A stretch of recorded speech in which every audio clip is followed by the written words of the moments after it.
PlayStation priority? Well, I was trying to think of a name for this journey that I'm going on for a full NTSC set of PS1 games.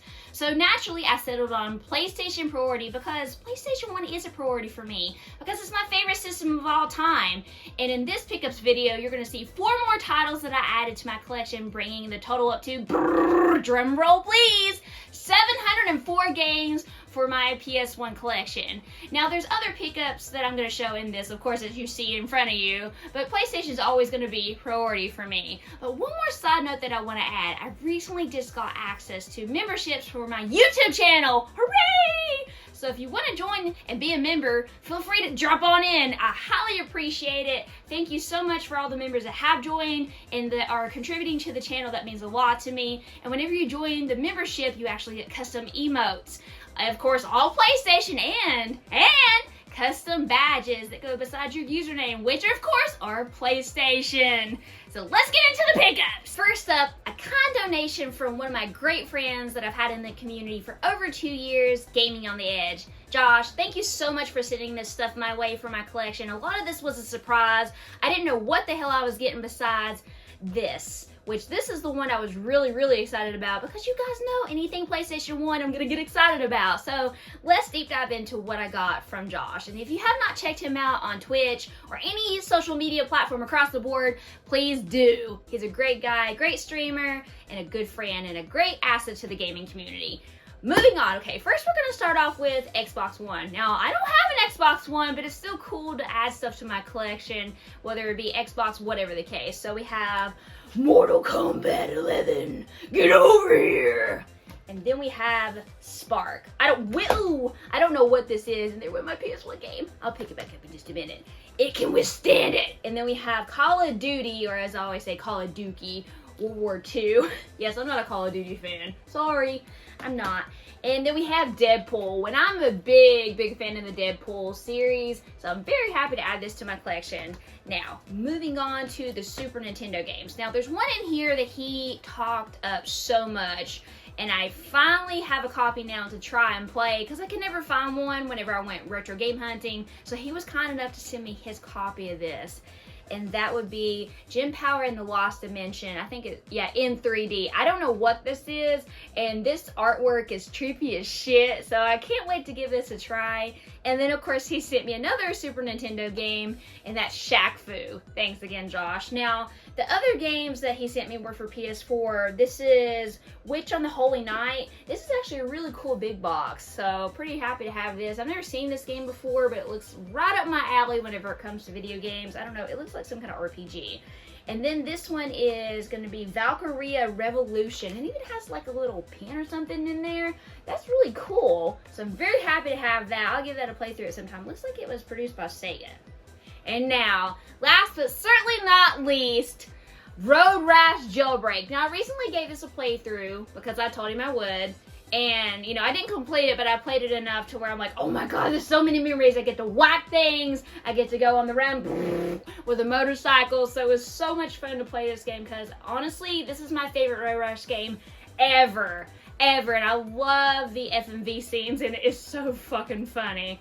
And now this one is not, it's not complete. Technically, it's missing the back cover art, as you can see. However, it does have the manual in there, and it does have a really good mint condition, a disc. So I'll just have to get a repo case to replace just the actual cover, the back cover art itself. I've actually done that before with Siphon Filter, so I'll be able to find a case for this one. DK Oldies! Now, PS1 games, and then one more game that's not for me. So, to start off with, we have Creatures. I remember having this a long time ago. Now, I don't really remember too much about it. I remember it's kind of like Tamagotchi almost. It even says, raise me, love me, feed me on the front. So, I guess it's kind of like that. I'll have to give it a playthrough again to kind of remember. There's another one, I think on PS1, about something, creatures in outer space. That one's a little bit more elusive, so I haven't gotten that one yet, but I'm looking for it. And of course, another Vroom Vroom game. Formula 199. Added that to my collection as well, and let's open it up and inspect the disc. And looking fabulous. Look at that, there's the disc, the manual, and taking it out, and naturally flawless. And the last thing that I got, like I said, it's not for me. This actually is going to go to a buddy of mine. As I've said many times, there's a friend that I have that I trade PS3 games. I stack them up this high until I have enough, and until he actually has something to trade with me, which we'll get into that in just a few moments about something that I recently got. And this one he didn't have, and that's Fitting 6 for PS3, so just a random fitness title, but still a good find, still a good pickup for that trade later on. A random assortment of pickups. So to start off with, we have Omnimusha Blade Warriors. So I've never actually played this before. I love the Omnimusha games, so naturally I had to have this. Now, funny thing about this, I had the case already and the actual cover art, but I did not have the game itself. So what I picked up was actually the disc.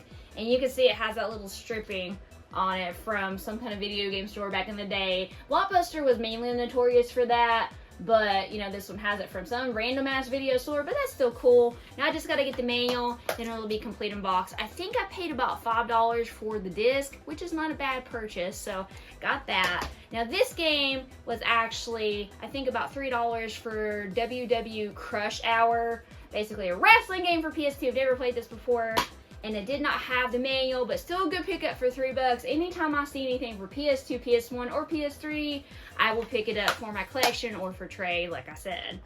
And now this one. Now, I already had the actual case, but I did not have the disc. So again, now funny thing about Rechanted Memories, I have 3 copies now of this game. I have the black label. This does not have the manual. I gotta find that.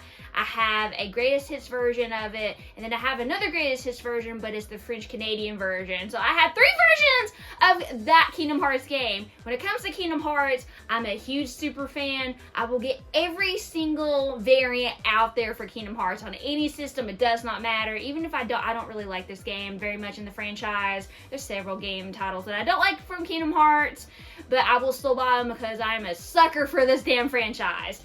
And of course, here's the disc. And it looks pretty good from what you could see. And I think I paid, how much did I pay for this? I think about $5, so we'll stick with that.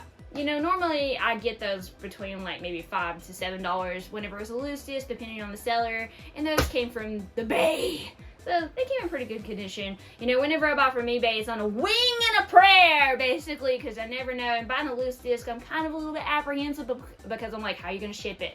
And most of the time, people do economy shipping, and that doesn't have tracking normally. I don't think. I'm pretty sure it doesn't. And that's like, I'm like, where's my stuff? So I'm a little bit on edge whenever I do that, but they came through and it came fine nicely. Now, this is the only thing I bought from Lukey Games, so I didn't really make a separate segment for that because why just focus on one game? So I left it with this. Now, this game, there is a reason that I bought this game. Now, one of my VIPs, basically, what I do is I will reach out to VIPs in my community, basically people that have done so much for the community, have contributed so much to me, helped me through so many years of things, and I've been a very big supporter of anything across the board social media. And I will reach out to them to see what RPG that they request that I play next. And one of my friends, shout out to JP, he picked this one. Now, I didn't have it already. I'm like, okay, there's a few rules whenever I do that. Number 1, the game has to be something I already have. Now, if I don't have it, number 2, it actually has to be something that I can afford. So not anything over $100 plus or whatever. There are games that I will eventually get for my collection, but whenever it comes to collecting, I have a set priority about what I get, you know, and when I get it. You know, heavies and stuff like that, I typically only get a couple here and there. And the really big heavy, the big ones, is what I like to call them. Like anything over $500, I only get one of those a year. So I still got plenty more of those to go. But this was only $20. That was a really good deal because I tried to get this on eBay. I tried, and it was actually going for a little bit more than that plus shipping. So with this one, I was able to actually get it for about $20 from Lukey Games. And I was like, oh, well, you know, it's going to be complete in box. It should be okay. We're at the PS2 game. I've not really ordered too much PS2 stuff from them. But this actually came out pretty nice, and it's in really good shape. You know, the case is in pristine condition, and it is CIB. There is the manual, there's the disc. Now, I'm actually playing this whenever I get a chance to. I have this in rotation along with Suikoden, and then another game that I'm actually putting into rotation since I finished Rhapsody Musical Adventure, so stay tuned for that. Now, this game is hard as balls. I've never played a Shin Megami Tensei title. Now, I have played Persona, but Persona is a spin-off of the Shin Megami Tensei series. So naturally, I was like, okay, I'll give it a go, because I like Persona 2 somewhat. I'm loving Persona 3 FES. I haven't finished that, by the way, so I'm like, okay, sure, I'll try it. Holy shit, this is hard!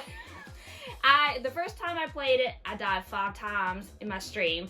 The second time, which was just recently, I only died twice. So I'm getting a little bit better, but I made sure to overpower my character and grind the fuck out of my demons and everything.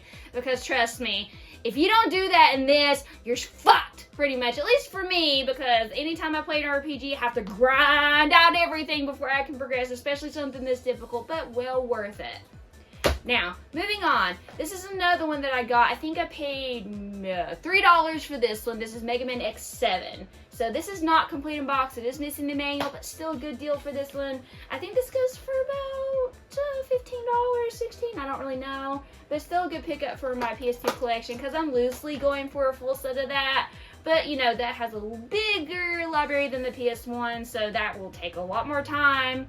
And last, but certainly not least, the PlayStation 1 games and the big one that I was mentioning before. So, these came from a trade. Now, normally, like I said, I stack up PS3 games, and then whenever the dude finally has something that I'm like, okay, yes, I'll, send them off his way, and then I'll get stuff. So, I got these 2 games. The first one is Covert Ops Nuclear Dawn. I've never played this before. Yeah, it's in kind of rough shape with the actual case. It's cracked all to shit. But you know what? For something like this, it's okay. I can always replace the case at a later time. It's no big deal. I don't think this is a very expensive title anyway, so it's all good. Like I said before, everything needs a home, and I'm not really one of those sticklers that has to be pristine and clean and lean, so this one is the one I've been wanting for a long time. This one is actually a heavy. This game can go up to about, I think, $150, sometimes $200, depending on where you look. Mercari, eBay, wherever. But I think Price Charting has it listed complete in box for about $150. But this one does not have the manual, but that's okay. I'm fine with that because I've been wanting to get this game for a while, and I've never played Rival Schools, so it's nice to actually add another fighting game to my repertoire. And this does have both discs in it, so there's the first one, there's that, and the case is in really nice shape too, so that was a plus for me as well. Trying to get big box cases like this, big jewel cases, the double ones, can be a pain in the ass. Well, you just saw this one, this tore out of shit. But this one's actually in very, very good shape. So I'm excited to give this a playthrough at some point. I'm happy to add these to my collection. I'm so glad that you guys can see my journey as far as like anything PlayStation 1 or anything that I pick up. I love to talk about stuff. And I play pretty much everything that I get to whenever I get a chance to, because there's so much going on whenever I'm trying to play through my collection. My backlog is like this. But that's all the time that I have for you, my friends. I hope you enjoyed the pickups video. But until next time, this is the PlayStation Girl. I'm signing out. Game on!